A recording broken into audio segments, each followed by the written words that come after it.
নমস্কার বন্ধুরা, আমি তনুশ্রী। আজ বানালাম খুব সহজ একটা পাস্তার রেসিপি।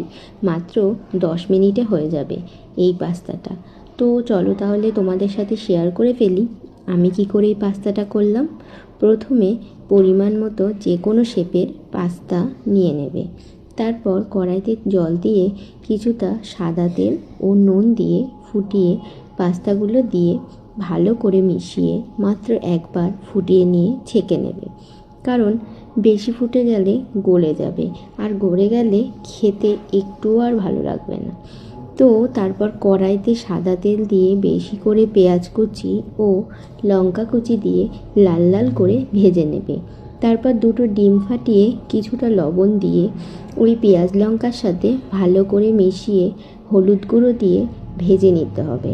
তারপর সুন্দর করে ভেজে নেওয়ার পর ম্যাগি মশলা দিয়ে নাড়িয়ে নিয়ে সেদ্ধ করে রাখা পাস্তাগুলো দিয়ে ভালো করে মিশিয়ে নিয়ে 10 মিনিট সব কিছুর সাথে খুব ভালো করে নাড়িয়ে ভেজে নিলেই রেডি হয়ে যাবে এই চটজলদি পাস্তা। একবার এভাবে সন্ধ্যার টিফিনে বা বাচ্চাদের স্কুলের টিফিনে বানিয়ে ট্রাই করে দেখতে পারো, ভালো লাগবে।